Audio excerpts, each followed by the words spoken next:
Good morning. It's just about 10 o'clock, so we're about to get started here. So I'd like to introduce myself and our topic today.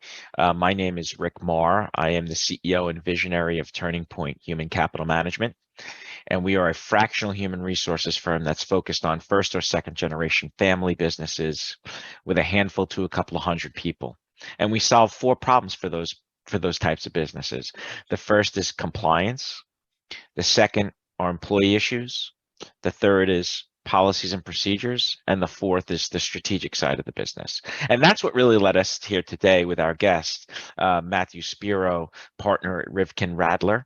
Um, so Matt is going to speak about the bear markets, the EIDL loans, and COVID, and how your business can deal with defaults and bankruptcies in this post-pandemic world as we start to emerge.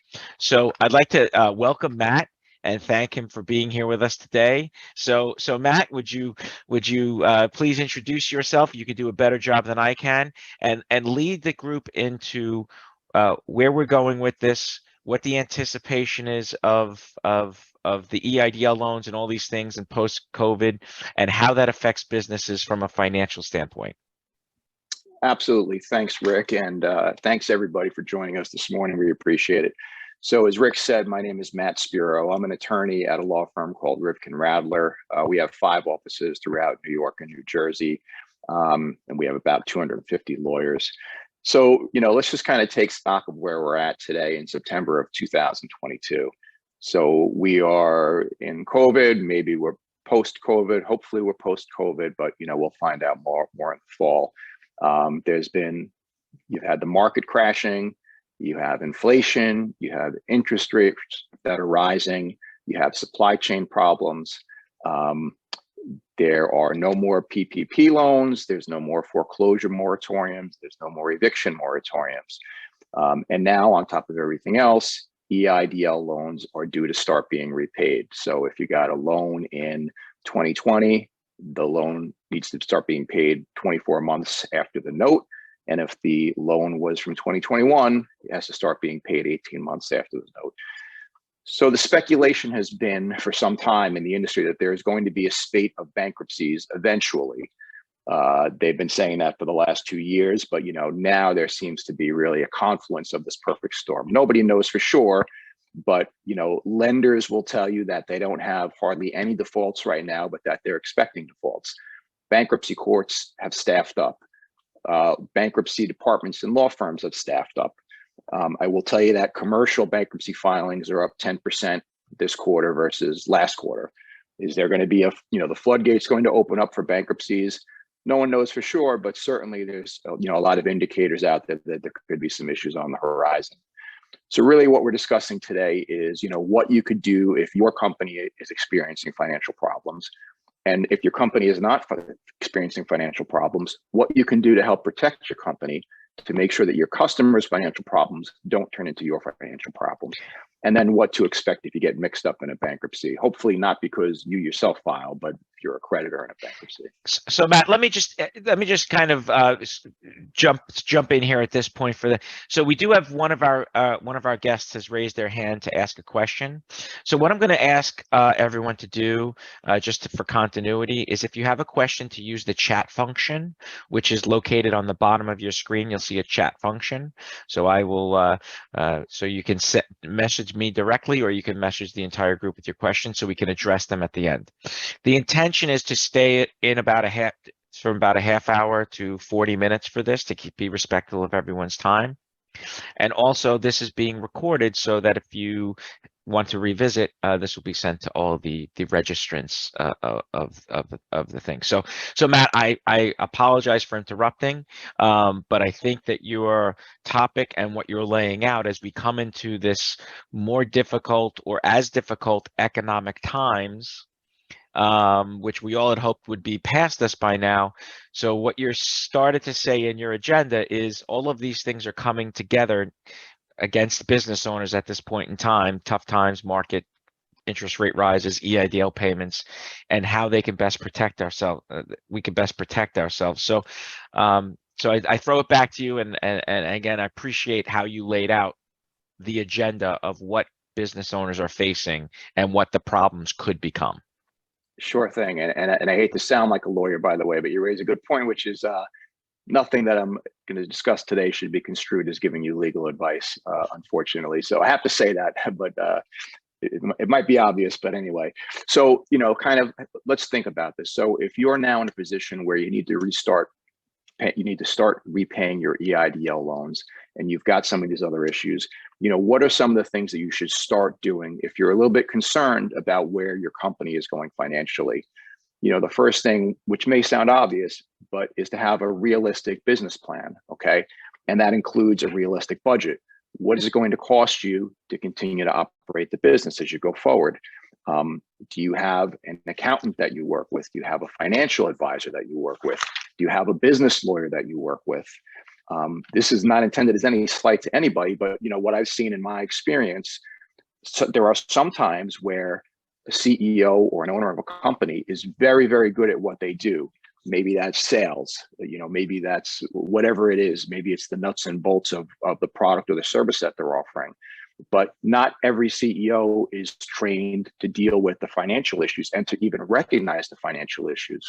That's why it's really always so critical to make sure that you have somebody you're working with, again, an accountant, a business lawyer, a consultant, somebody to give you an objective view of what's going on and what the issues are before they turn into bigger issues. So, you could start thinking about, okay, is the company in need of money? Okay, so there's a couple of options. There are loans that are available out there. Every lender that you speak with, at least what they always say is, absolutely, we're lending. Sometimes when you actually get into the process, yeah, that might not be the case, but certainly everybody is saying the right thing, which is they're lending and there are loans that are available. If you can't get a loan and you're the owner of the company and you need to inject your own personal money into the company, it's very, very common. I would caution you to all really, really think twice about that. Okay. And the reason why is, you need to recognize, is the company really going to survive with this money? Maybe it will, maybe it won't. But what you don't want to have happen is you don't want to have a company that is no longer operating. You don't want to lose your own income stream. And then on top of that, you don't want to exacerbate those problems by now draining your retirement accounts to try to fund this business. So, there are cliches in our world that, your first loss is your best loss. So things happen, you took a hit, but don't make the problem worse by now, draining your 401k necessarily to try to keep the business afloat. So Matt, may I ask a question? So please. Do you see that sort of, and the way that you position it as a mistake, and I think you're correct, but the natural inclination is for business leaders to try and keep it alive, but without proper advisement, that, to your point, that might be a real mistake in this process. Yeah, and let's face it, most business owners are where they are because they're entrepreneurial, they're confident, they're successful. But that can also cut both ways, because sometimes business owners see the world through rose-colored glasses. It's just human nature. So they think, this is the way that I've always done it. This is the way that I've been successful. This is the only way that I know to do it. So I'm going to continue to do that. So sometimes that leads to a problem where you wind up digging a bigger hole for yourself. And now if you are a business owner who has already made a loan to the business, which again is very, very common and it happens, there are some things that you should think about. Has that loan been papered up correctly? Has it been documented as a loan? Is there anything that indicates that that was a loan other than, you made a deposit into the business? Is it carried on the books as a loan? If you have repaid any portion of it and then your company winds up in financial difficulties or even in bankruptcy, that's one of the first things that a bankruptcy trustee will look at. So in other words, if you made a loan to the business and then you repaid that loan to yourself, even though it might have been, an arm's length, completely legitimate transaction, it's sitting duck for a bankruptcy trustee to say, no, that really wasn't a loan that you made, that you really made an equity infusion into the company and you had no right to repay that. So, we want to try to claw that money back. I'm sorry, Matt. I'm sorry to interrupt you, but I think that's an important thing. Being an entrepreneur myself and working with lots of other entrepreneurs, I think that's a very common thing. Hey, the company's a little short this month. I'm going to throw 5 Gs in there, and then I'll take it back out in the next month, right? So what you're saying there is that if it's not done properly under the guidance of someone like you or other advisors, if that's not done properly, and God forbid there's a bigger problem, it's going to look like that business owner was just drawing the money out of the account. Yeah, and whether it even looks like that or not, I'm just telling you that that's like kind of right out of the bankruptcy trustee playbook.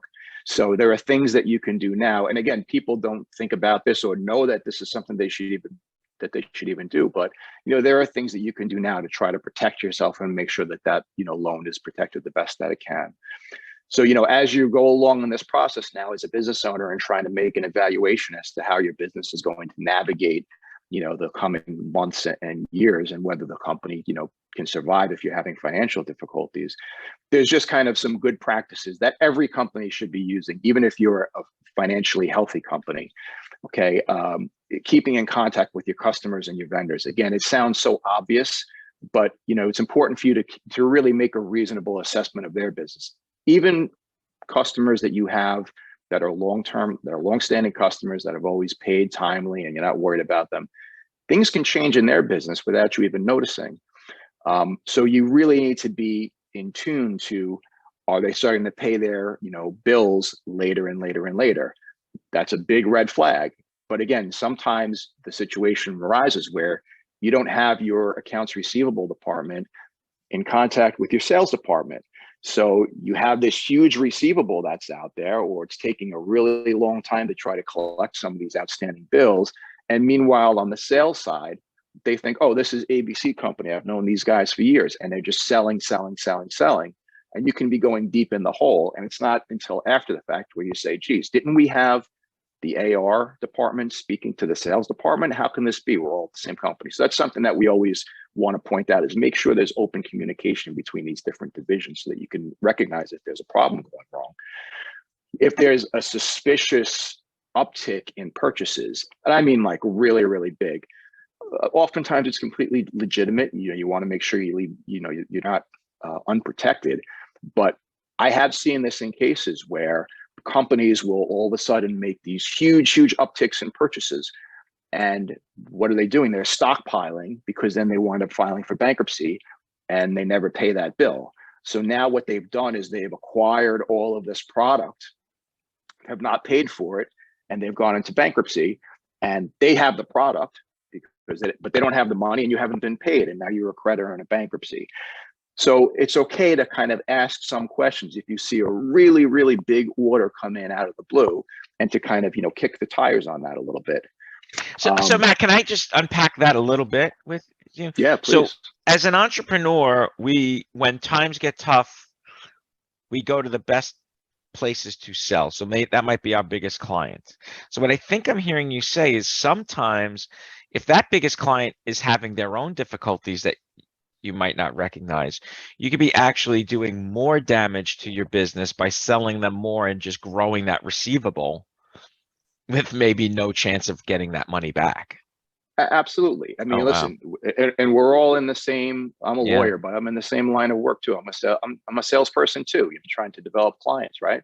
So, but it's the same thing. It's great when you have that new sale come in, or you have the, enticement of that really, really big sale. But, sometimes it's too good to be true. So you just have to be aware of some of these situations. And then, by the way, that even bears with new customers, right? So with a new customer, you need to be even more, not suspicious, but just to kind of ask the right questions. So look, you get a customer that wants to make some really big order. There are certain things that you can be doing to kind of vet this new customer. So you can run a credit report on them. You can do a judgment and lien search on them. So is this a customer that wants to place this big order, but in the meantime, they're being sued all over town, and there's a lot of judgments that are out there against them? That might not be a customer that you want to do business with.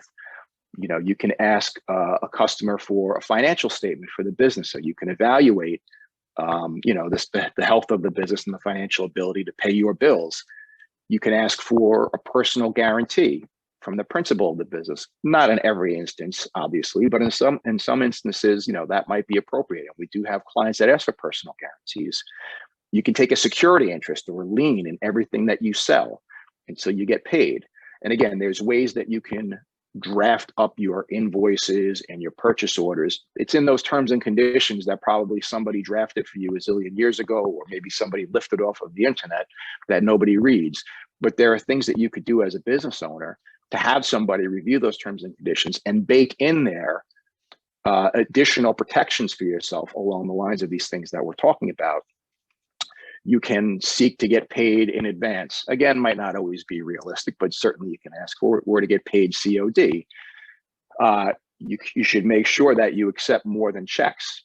Most companies do nowadays, but listen, if you accept credit cards, you accept wires, you don't have to wait for somebody to say, yes, I'm going to put the check in the mail, and then they put it in the mail. You have to chase them down to try to get it. Does the check bounce? Is there a problem? You take a credit card, you take a wire, boom, it's paid, right? Yeah. I know, Rick, you've been there, done that, right? Oh my gosh, yeah. I've chased enough checks around this world, and it's funny that not funny, but back in 2010, 2011, the last great financial crisis, that was much more common that someone said, I put the check in the mail, and then you'd call, I forgot to put the check in the mail, or it wasn't signed, or something along those lines. And not saying that they were playing games, but then it caused other reactions. And I think what I'm really hearing is, for those of us on this call right now, it might not be our business that's in trouble, right? With all these loan payments coming due and market crashing, interest rates, lines of credits freezing up, those sorts of things. It could really be our clients.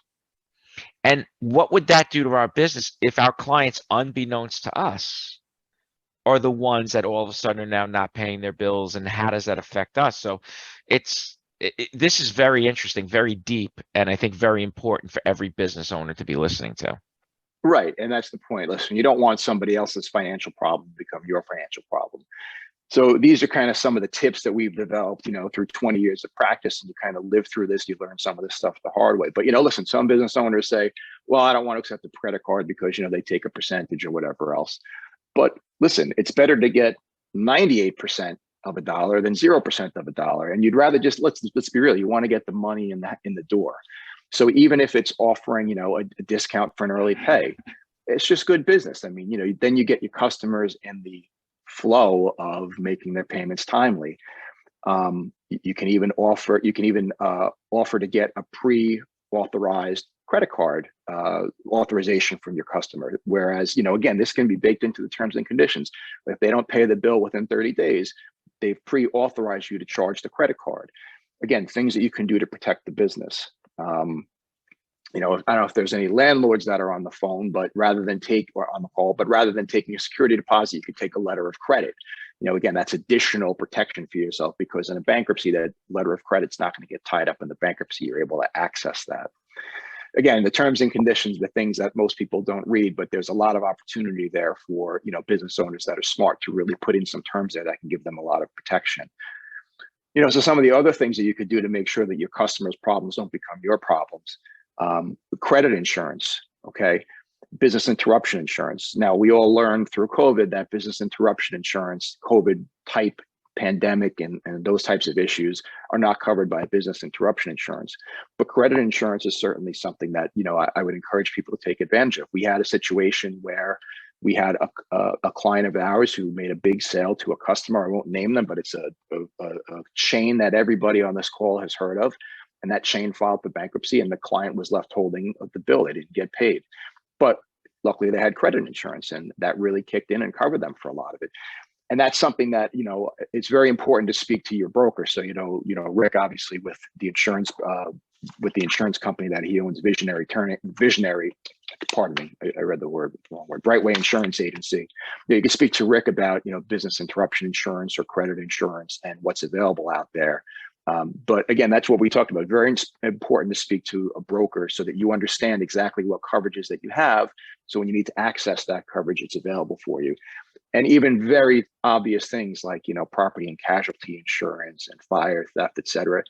you'd be surprised. Sometimes that stuff, no one's on the ball. That stuff lapses, and then you have a problem, and that can wipe out your business right there. Somebody slips and falls on your sidewalk and sues you for $1 million, and for some reason your coverage is lapped, or you don't have the right coverage. You're pretty much done, or you could be done. So it's something that, like, these are the things that you need to really be thinking about to make sure that you don't have these problems down the line. So if it's your business that's struggling, what is it that you need to do? The biggest thing that I would encourage everybody to always do is to be upfront with all of their constituents. So that's vendors and key suppliers. Look, you need those folks. You can't burn them. Okay, so if you're having trouble making payments, you have to work with them. You have to keep them in the loop. You don't just keep ordering and not paying for it. You have to work with them. And most times, if you have a relationship where you have some credibility, they'll work with you. Same thing with your lenders. You have a business line of credit. Lenders hate surprises. So people sometimes have a tendency to put their head in the sand, and then it's a problem, and then your lender has lost trust in you. Better to be out in front of that problem and to deal with it before it becomes a surprise to the lender. Landlords, especially if you have a personal guarantee or you have a good guy guarantee, look, it's in your best interest as a business owner to make sure that you maintain that relationship with your landlord. A lot of times landlords want to keep you in there. They'll work with you. They don't want to have a dark space. Okay, so, but it's your credibility is really what's going to be a big part of that process. It's really just transparency with all these folks. You can only burn them one time, and once you burn them once, you're pretty much, you're done forever. Some other big problems that we see, these are like nuclear problems. Okay, payroll. Okay, so you have to make sure that you're on top of your payroll. And again, Turning Point, they offer these services as well to help make sure that your payroll is being managed. But a lot of people don't know, especially in New York, business owners, can be personally liable for payroll. So if the company doesn't make payroll, you are on the hook personally, oftentimes, depending on the size of the business and a lot of other factors. But that's something a lot of people are not necessarily aware of. And same thing with health insurance premiums. I mean, we had a situation where a company collected health insurance premiums and didn't remit them, and the company became subject to a class action lawsuit. I mean, that's really, really, really serious problems. Along those same lines, taxes. I beg everybody who is on this Zoom call, you have to make sure that you don't use the payroll taxes as a float or as a loan. Okay, payroll taxes don't belong to you. You are holding them in trust for the government. You're a fiduciary. And if you don't pay those payroll taxes, again, you have personal liability. So however much money that is that was not remitted to the taxing authorities, you're personally on the hook for. And there can be criminal liability. You can go to jail for that. Okay, so it's not something, we see it often, and it happens because people get desperate and they think, I'm just going to take it. I didn't remit it. I'm going to pay it back. And again, you get into that hole. So Matt, just to so those last 5 or 6 bullet points that you just talked about, payroll, taxes, lenders, landlords, vendors, those sorts of things. I would imagine that when people come to you, by the time they get to you, they've already maybe made some of these mistakes, right? Is your advisement that as soon as they get in trouble, they should maybe not just approach all these people if there's contracts in place on their own? They should have some advisors, I would imagine, because if they make mistakes that compound and they start chasing it, to use a gambling term, it could become very bad very fast. Yeah, and that's not only if your company is having financial issues, but if your company is healthy. It's just a simple kind of like financial checkup. I mean, it's it's a ridiculous analogy, but you go to the doctor every year for a physical just to do a checkup. I feel fine. Why am I going? Look, you're going because you want to make sure that you are checking all of these things. So that's why I always encourage businesses, make sure that you're dealing with, the Turning Points of the world, the Rivkin Rathlers of the world, an accounting firm, just to make sure that you've got all these protections, built in. You're doing things the right way, because a lot of times people come to us and they're too far gone. It's too late. There's really not enough that you could do for them, or you're really just trying to triage. And you think, man, if only this person had come into us 6 months ago or 12 months ago, we could have done a couple of different things. But sometimes people just wait, just like the doctor, you wait until you have a symptom and then you go to the doctor. Well, geez, if you would have gone for that checkup, you could have detected something when it was this problem instead of, this size problem. which kind of leads us to, look, this is the B word, which nobody wants to think about, but which is bankruptcy. Okay, so this is something now that's going to be becoming a lot more common, as we alluded to. So again, hopefully it's not your company that is going to be dealing with a bankruptcy, but you might get caught up in a bankruptcy because one of your customers might be in bankruptcy, and kind of like, what do you do? So let's just kind of, talk a little bit about bankruptcy for a second. Okay, so some business owners think that bankruptcy is like a magic pill. I'll just file for bankruptcy, I'll discharge everything, it'll go away, and then I'll move on. Trust me, all that glitters is not gold. There's a lot of issues that go along with filing for bankruptcy. And you should know, by the way, before we talk about this, that you don't always have a choice of filing for bankruptcy. So if you owe debts to more than 3 creditors, and those debts are not subject to a bona fide dispute, those creditors can get together and put you into involuntary bankruptcy. And that's whether you're, especially it's very common with companies. So, your company might find itself in bankruptcy, and now you're kind of really just trying to react to that and dig out of that. So, we touched on EIDL loans at the beginning of the seminar. And, common question is whether they're dischargeable in bankruptcy. The answer is yes, they are dischargeable in bankruptcy. But again, what could happen, and what does happen sometimes, is that the lender that you obtain those EIDL loans from, or any loan, if the lender thinks that you obtain those loans either through fraud or the use of a false financial statement or other types of active misrepresentations, they can claim that those debts should not be discharged because they were incurred through fraud or misrepresentation. So you can't just assume, hey, we're going to file and get this thing all discharged and move on. If the company files, but the principal of the company personally guaranteed the loan, which is the case with a lot of SBA loans, those over a certain threshold, just because the company files and gets that loan discharged, the principal is still personally obligated for that. So unless the principal is going to file for bankruptcy too, the principal has to come up with that money to pay that loan back. And a lot of times with SBA loans, because we're talking about EIDL, with SBA loans over a certain amount, they require a second mortgage or first mortgage, whatever it is, on your home. So you can file for bankruptcy, you can discharge that debt, but the mortgage is going to survive the bankruptcy because the mortgage, that security interest, does not get discharged in a bankruptcy. So people don't always know that. Sometimes people just think, that's why I said people think I'm going to file for bankruptcy and just everything's going to go away, poof. But that's not how it works. So what happens in a bankruptcy? Again, these are just kind of things that people should be aware of in case you cross paths with an entity that that you do business with that winds up in bankruptcy.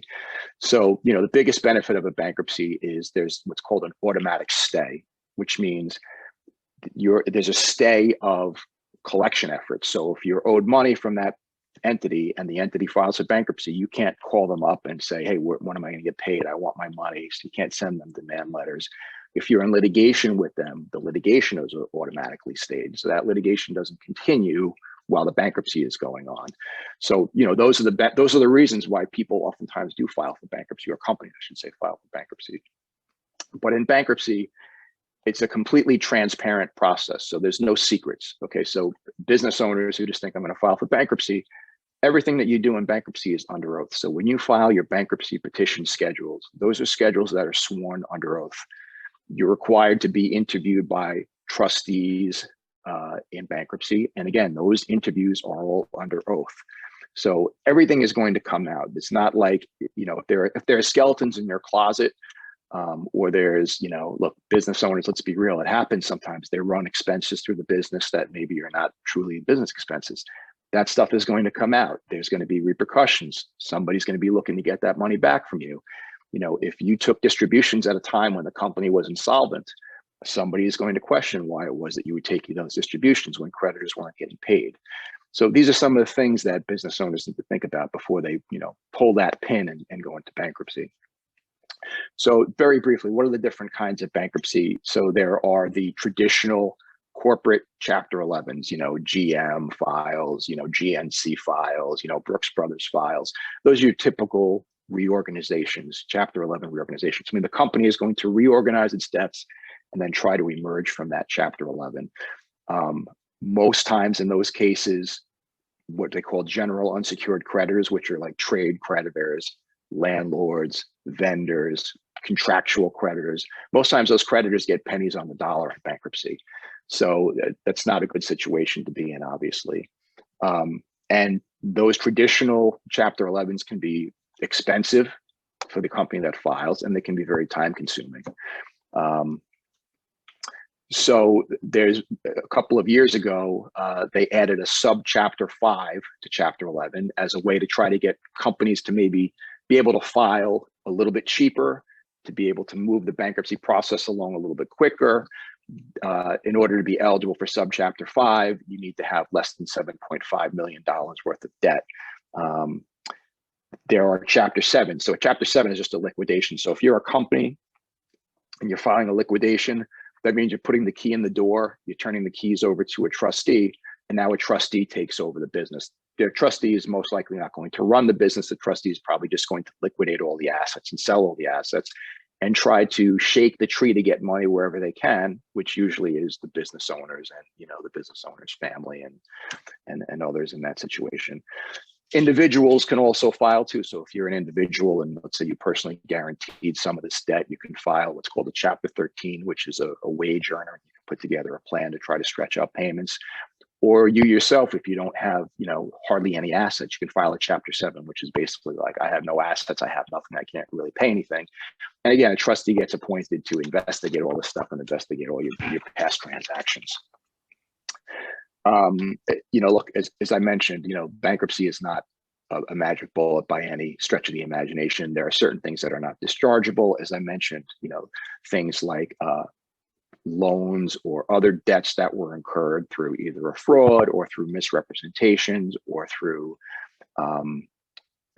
those types of factual situations might not be dischargeable. And even if you did everything the right way, you might have some creditor who is angry and says, I think that you incurred this debt through fraud, and I'm going to bring a lawsuit against you in the bankruptcy court, and I'm going to try to seek to have my claim not discharged in the bankruptcy. So again, it's to really educate people that think I'm just going to walk in and walk out, it's going to be a breeze.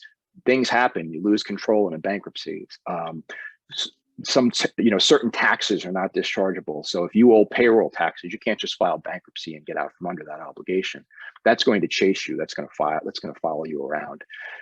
So if you find yourself as a creditor in a bankruptcy, as I said, unfortunately for most, you know, I would assume most folks on this call who are, you know, trade creditors or contractual creditors, those are general unsecured creditors that usually are going to get pennies on the dollar. If you have a security interest, which is one of those things that we talked about before, right? We talked about the terms and conditions and of the invoices, ways to protect yourself. If you take a security interest in the goods that you sell, that gives you an additional protection because now you can say, I'm a secured creditor. I want to assert my lien against that property and I want to try to get it back. So that can give you a leg up in the event that there's a bankruptcy or even outside of bankruptcy. If you are, you know, you do find yourself a creditor in a bankruptcy, again, we've seen this, you know, sometimes creditors get these notices from the bankruptcy court, don't understand what it means, they throw it aside, or they say, oh, well, the customer is in bankruptcy, nothing I could do, you know.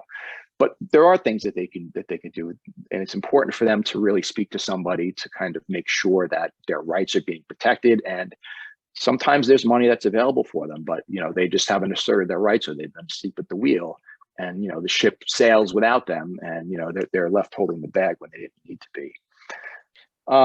So listen, I want to be respectful of everybody's time. We wanted to keep it to a half an hour and open it up. And Rick, I'm not sure if you had any questions. I mean, I'm totally enlightened right now. I mean, I'm blown away, and my mind is like a spider web right now of all the things that can happen. So your business could be humming along perfectly, and you have, you know, 80% of your revenue with 3 of your biggest clients, and not knowing where they are in their business cycle.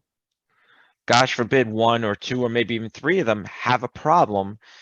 And we anticipate, I mean, just logically, if you look at CNBC or Bloomberg or any of these things every day, which, you know, I look at every day, interest rates are rising, right? So that's putting pressure on everybody, individuals, businesses, etc.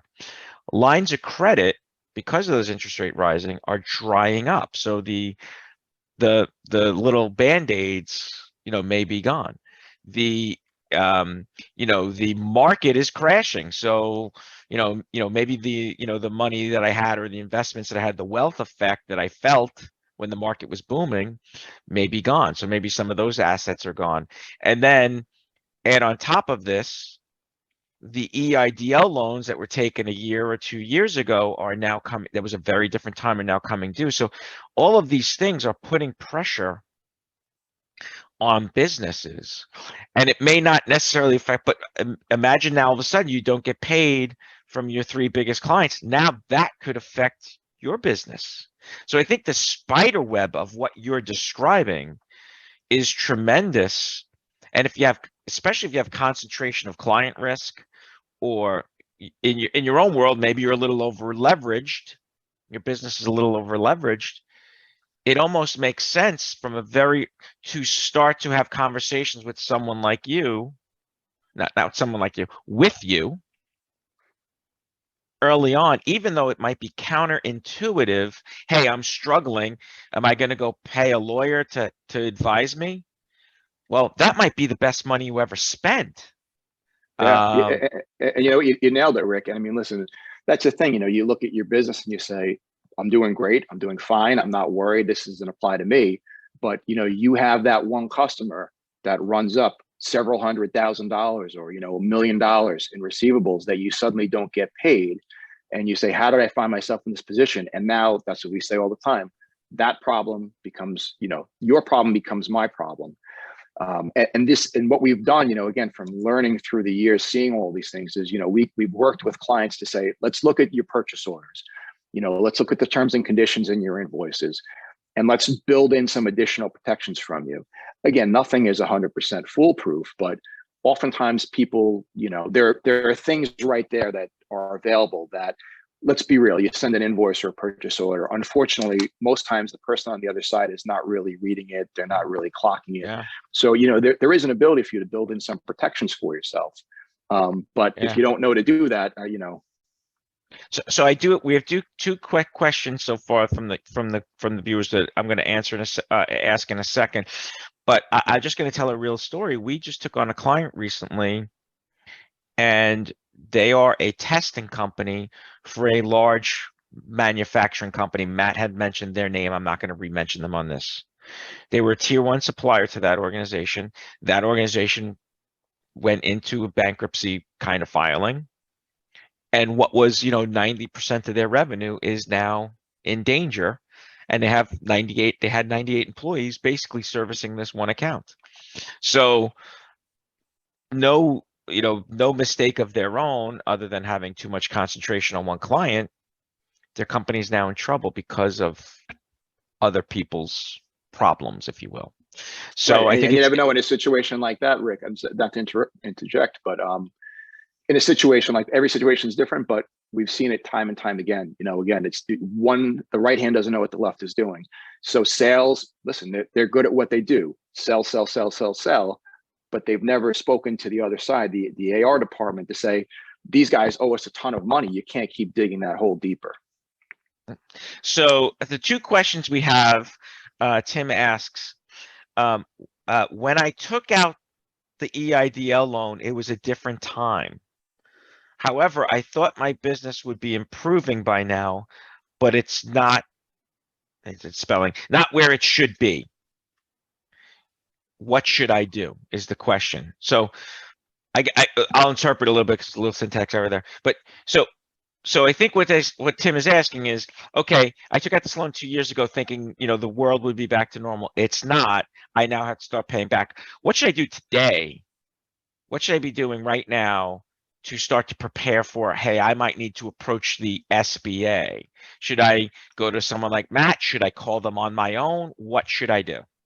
Yeah, listen, I mean, certainly, and we deal with companies, and we try to keep companies out of bankruptcy. And we also represent creditors who, find, their customer on the other side is, dealing with financial problems and they're trying to get paid. But, to get back to Tim's point, really, that's what we started talking about at the beginning of this thing, is to make a realistic evaluation of your business. Like, okay, I'm not where I thought I was going to be when I took out these loans. Can I survive? Well, usually what you need to do is speak to an advisor, an attorney, an accountant, somebody that can give you an objective view of where you're at in time and space, and whether you are wearing rose-colored glasses and you think that, I can make this work because I've always made it work and I've always been successful, or whether, look, there are things that you need to do if you want to be able to make this work, or if, look, we're not seeing how this is going to happen. And from there, you kind of, you deal with the issues. So, I mean, one of the things is, look, you can certainly, deal with the lender. They're not going to care that, well, I'm sorry that the business wasn't as successful as you thought it was going to be. That loan is coming due. The repayments start. But there are abilities for what they call loans can go into workouts. So, one of the things that we've done is, we work with lenders when we represent a company. And by the way, we represent lenders too. Okay. We represent SBA lenders. We represent banks and lenders that and that you see when you drive around the neighborhood. So we know it from both sides, but there are abilities. You can go to a lender and say, look, we'd like to do what's called a workout. Okay. So maybe that means we can stretch out the payments. Maybe that means that me as the business owner, I'm going to give you some additional collateral to make sure that you're being protected. Maybe I'm going to give you a personal guarantee. There are things that you could do to kind of work with it. But what you don't want to have happen, as I said before, is you don't want to have surprises. All of a sudden you have to make the payments. I'm not making the payments. Lender's trying to get a hold of you. You're not answering the phone. That's what they don't like. They would much prefer, hey, I'm having a problem. I look at you, lender, as my quasi partner. You're not my real partner, but look, we're all kind of in this together, and we have an interest together in seeing you not get hurt. So let's see if we could try to work together to try to work something out here. But the first step is really, sitting down with somebody and taking stock of where you're at. Great. And then Sandra ask the final question, but before I ask it, we're up on time. I want to thank you, Matt, for doing this. I want to thank Rivkin Radler for being a partner in this, because this is a big topic. We're at the early stages of this, and I think business owners are going to need to know Matt Spero, and if they don't know him, they should know him, because he's a great resource in a lot of different ways. So Matt, Sandra's question is, how do I get in contact with you? Well, thanks for that, Rick. I really appreciate that. And by the way, I've worked with Rick in Turning Point. I don't know, it's been 6-7 years now at this point, maybe more. I'm not even sure. So, I know firsthand that, Rick and Turning Point do really great work. So I appreciate the invite today. So is there a way that we can share our contact information, Rick, with our guests, or what's the best way to do that? Absolutely. That's a great point. So after this call, everyone will get a copy of the recording, and we'll also make sure that everyone has Matt's contact information should they like to get in contact with him. And my biggest advice is almost like a drip in the faucet. The time to fix a problem is when you see the drip, not when you see the leak. So if there's something that's going on in your world, talk to Matt. He's a great guy. He'll talk to you. And you'd rather have Rick, on that point too, if I can just tell you, I mean, I tell people all the time, listen, we don't charge a consultation fee or anything. Part of my job is speaking to people and answering questions. So if there's any question that's out there, or somebody just needs to pick somebody's brain or has some questions, you can feel free to reach out to me. I'd be happy to talk to you. Great. So I want to thank everyone for being here. I want to thank Matt for his incredible generosity in sharing his knowledge, because it's truly can be life-changing for a lot of people. So I want to thank everyone. We'll get a video, get a recording of this out, and everyone's the contact information to get in touch with Matt should you need him. Thanks, everyone. Have a great day. Thanks, everybody.